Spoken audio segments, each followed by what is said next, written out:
hello. Hello po.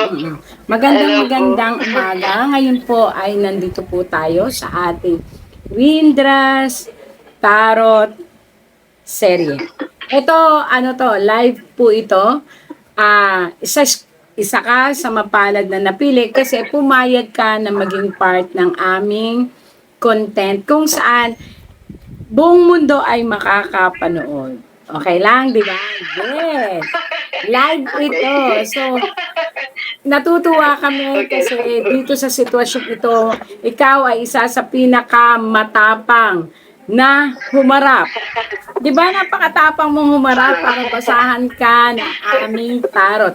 Kung saan ang ating tarot ay isang tunay na buhay na magpapakita ng iyong nakaraan, ngayon at bukas.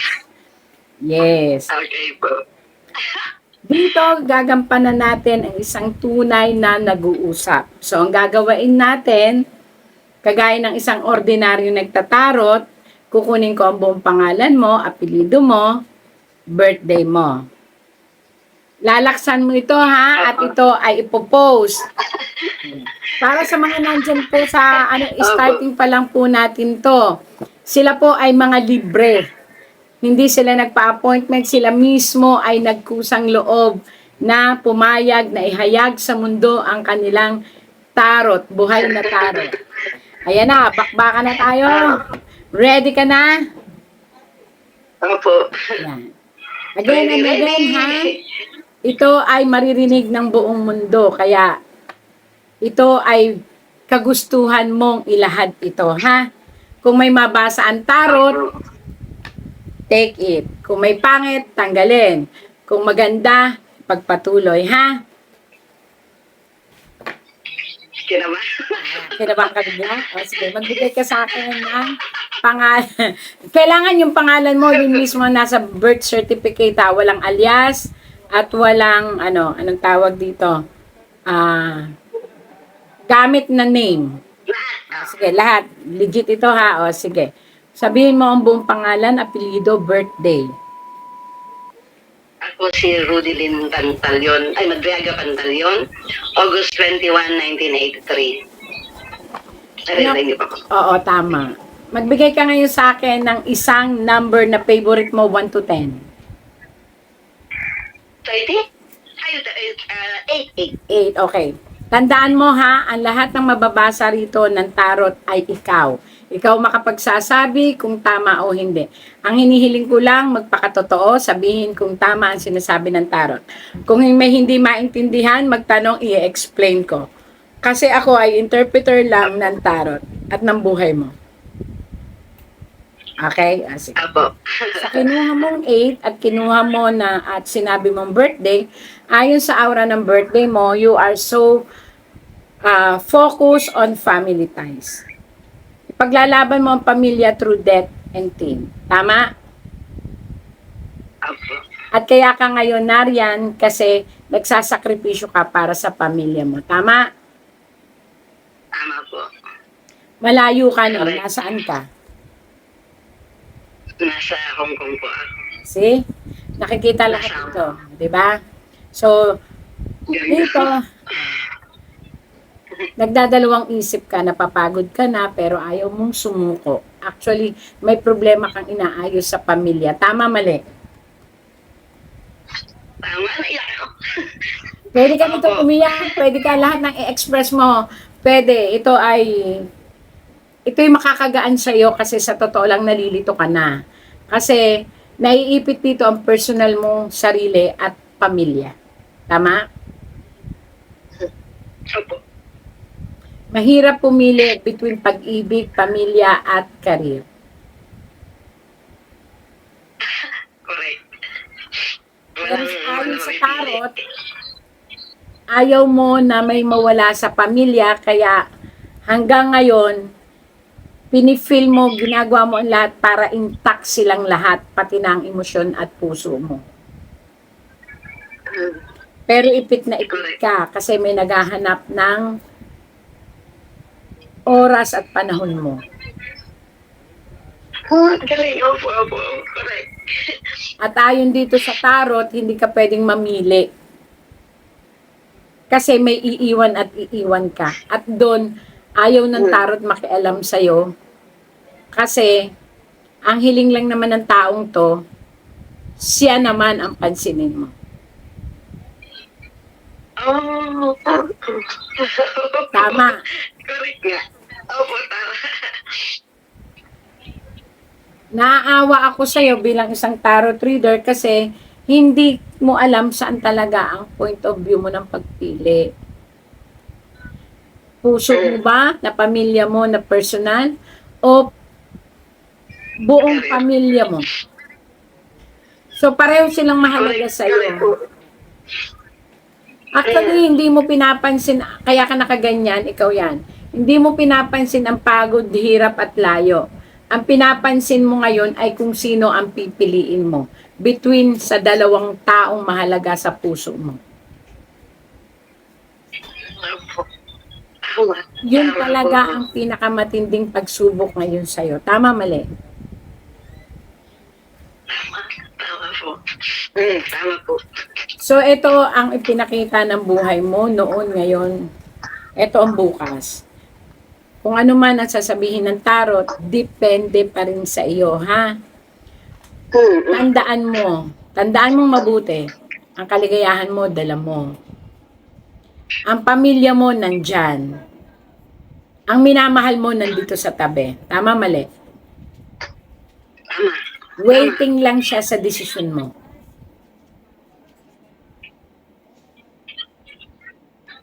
Tama po. Oo. Dito naman sa pamilya mo, hindi naman sila yung pamilyang sobrang sakim. Kaya lang, ikaw lang talaga ang pwede nilang matakbuhan sa ngayon. At alam mo yun. Opo. So ngayon, Correct. fair ito na hihilingin natin sa tarot kung ano ang iyong magiging bukas, kung sino ang dapat at ano ang dapat mong gawin. Bigyan mo ako ngayon ng number na galing sa puso mo, 1 to 10. 2. Ilan po? Isa lang? Sige, okay lang. Isa ito. Oh, wow. 2. 5? Wait lang ha, hanggang 3 lang. 6. Yeah. Okay. Maiksi lang tating tong tarot kasi sagot na kaagad to ha. Tapos 6, diba? Opo. 1, 2, 3, 4, 5, 6. So, itong mga natitirang ito ay kumbaga hindi mo to na mapalad na napili. So, tanggalin natin. Ito ang dalawa. Wala kang dapat katakot. Ang tao na nandyan sa paligid mo, handa kang mahalin.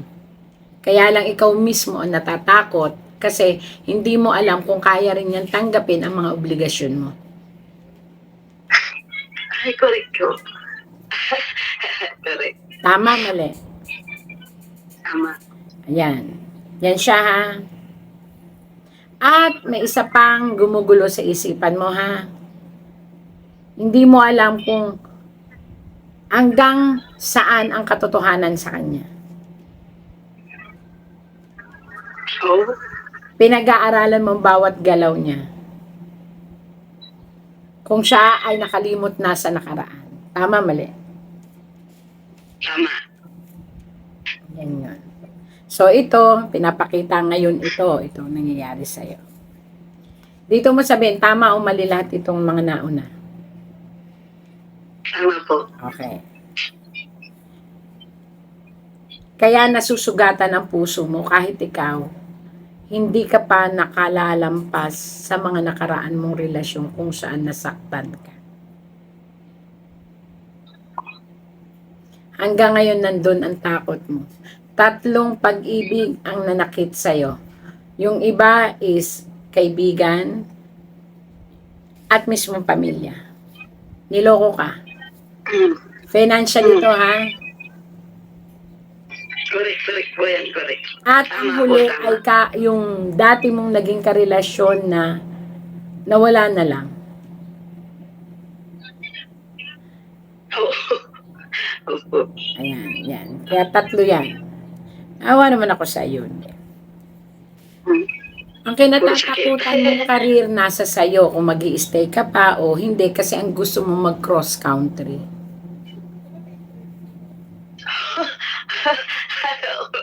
Sana nga, parang wala na pong choice. Pero wala kang choice ngayon. Nagkaroon ng problema economically at the same time may mga sitwasyon ng gera. Nagagets mo ako? So ngayon, nasa sayo kung mag stay ka dyan or hindi. Ikaw ang magdidesisyon kasi welcome ka naman sa work mo. Okay ka sa work mo. Sa career mo, okay ka. Steady ka lang.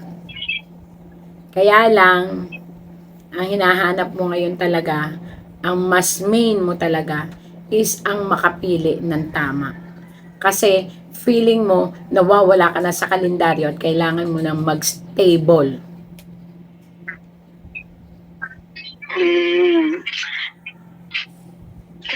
Parang mali. Parang mali po.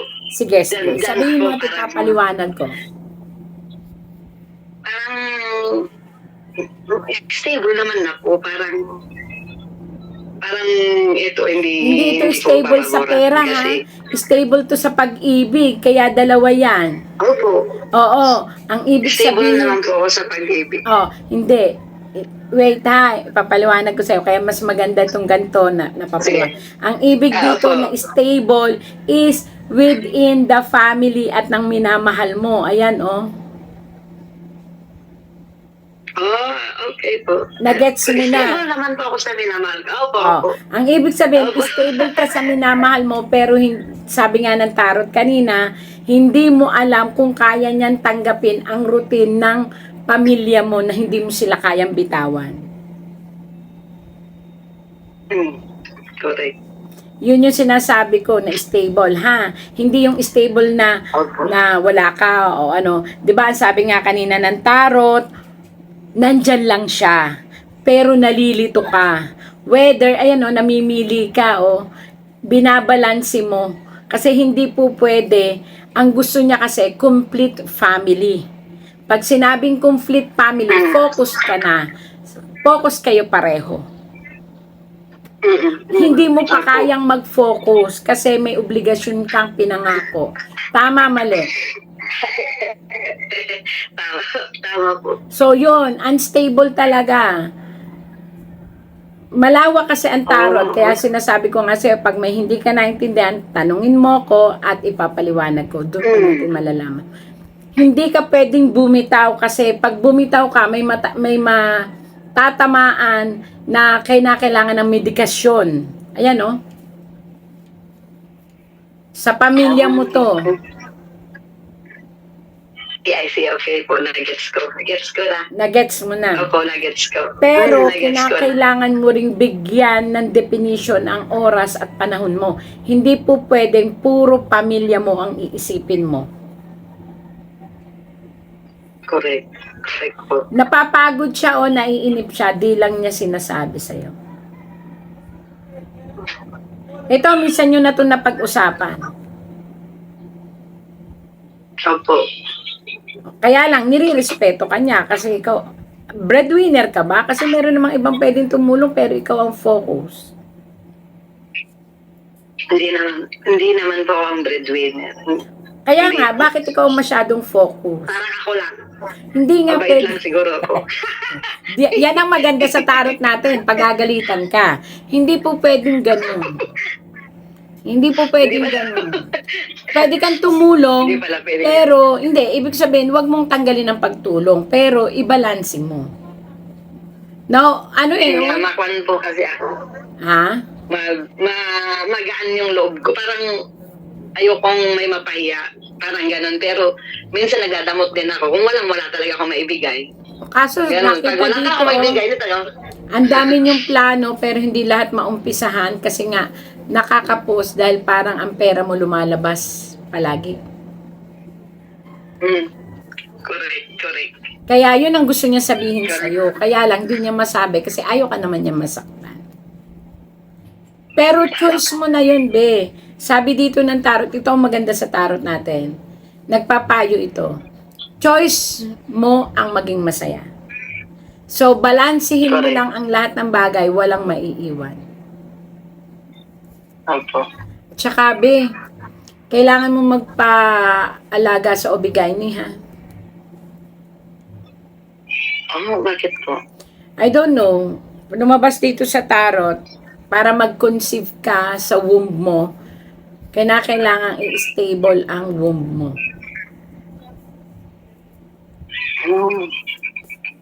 May nakaraan ka.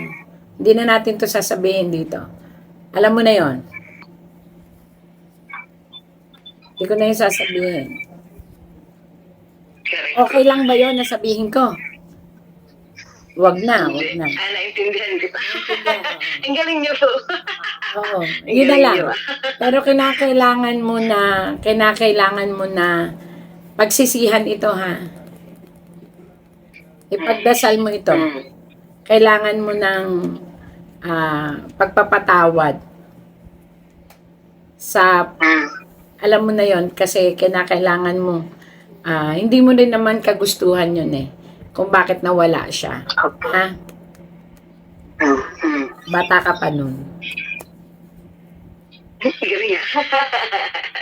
Opo. So, alam mo na yon, ha? Tama, mali. Tama. Ito ang bukas. Ako patay ka. Ito po yung nakaraan. Iyon po yung nakaraan. Ito ay ngayon at nakaraan. Ito ngayon ang bukas. Ang galing. Ayun pala, nag-gets ko na po. Ito yung nakaraan, nag-gets ko na. Totoo po yung nakaraan. Oo. Oo nga, ang galing. Akala Kasi- ko yung bukas na paisip. Kasi baka mamaya sabihin ko dito na alam mo na, ay alam ko naman may personalidad, makikita ito ng buong mundo. Hindi naman ako masyadong after sa vlog ko. Kailangan ko rin may puso. At least alam mo kung Ang ano galing, ang ang galing po. sinasabi ko at totoo. Opo, totoo. Ang galing na. Nagulat ako. Nakaraan pala yun. Ito na ngayon ang Opo, bukas. ang galing. Dito sa bukas na to, depende sa'yo ha, kung susundin mo o hindi. Again and again, ito'y tarot lamang at kami ay narito para magbigay ng guide. Tandaan mo, lahat na nagtatarot ay magagaling, lahat na nagtatarot ay may kabutihan sa puso. Kaya lang, anuman ang mabasa ngayon, mas maselan ito, future ito. Ikaw pa rin ang magdidesisyon sa buhay mo. Kung masakit at hindi mo kaya, ba't mo gagawin, di ba? Correct. Kung Opo. maganda naman at kagaganda ng lahat, pag-aralan mo, why not? Try. Opo. Ito ay payo mula sa isang kapatid na tarot. Buhay ang tarot natin. Opo. Galing. Talagang nabilib ako dun. Bigyan mo, yan to, 1, 2, 3, 4, 5. Dito sa 5 tarot na to, ano ang babasahin ko? 1, 2, 3, 4, 5, ha? Magsabi ka na number. Number 2. 1.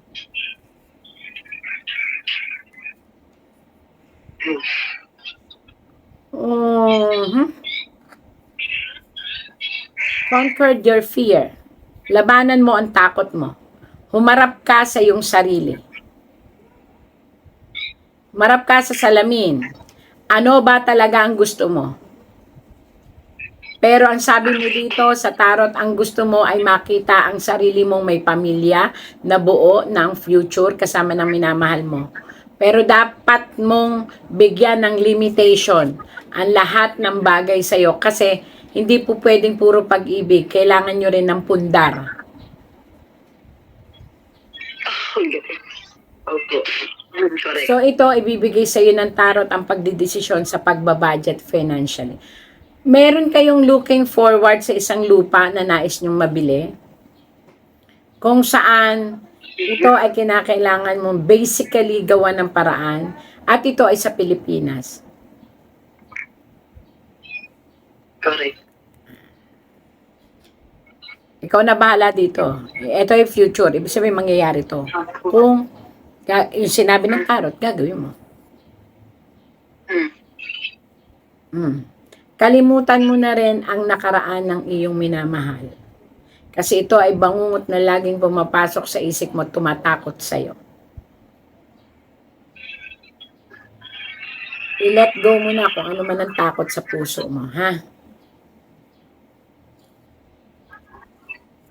isang negosyo ang balak mong gawin in the near future, pero sa ngayon, dyan ka muna. Mag-ipon ka muna Okay. kasi hindi maganda ang balak mong negosyong iba ang hahawak. Ay, correct po. Oo nga. Ikaw lang ang pwedeng maghawak ng negosyo at ikaw din lang ang pwedeng makialam. Kapag ito yung pinahawak mo sa iba, malulusaw ito sa dilim. Yan ha.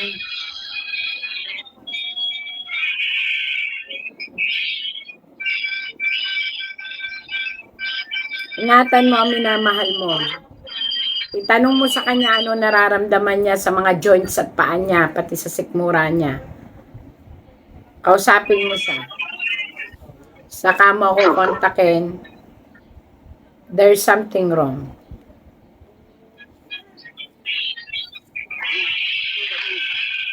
Makikita mo yan, iaangan niya yung mga buto niya, kaso-kaso ang paa, at saka yung sikmura. Tsaka yung batok at ulo. Ayan.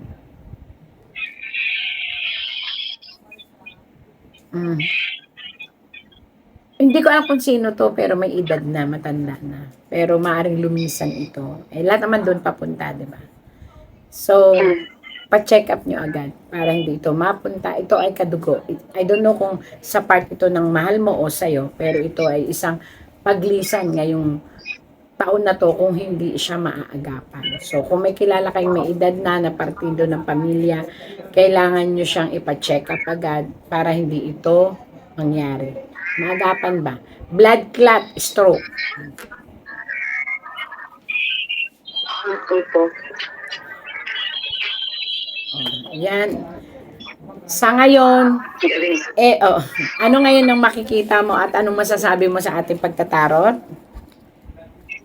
Ang galing po. Na-amaze ako doon. Nagulat talaga. Hindi, ulitin natin ha. Ito ay hindi scripted. Hindi kita kilala at hindi mo ako kilala. We are not, hindi tayo nagkakita kahit kailan, nabunot ka lang. Opo, hindi nga. So, ngayon, ang hinihiling ko na lang kung talagang paki-like and share na lang and then paki-spread out.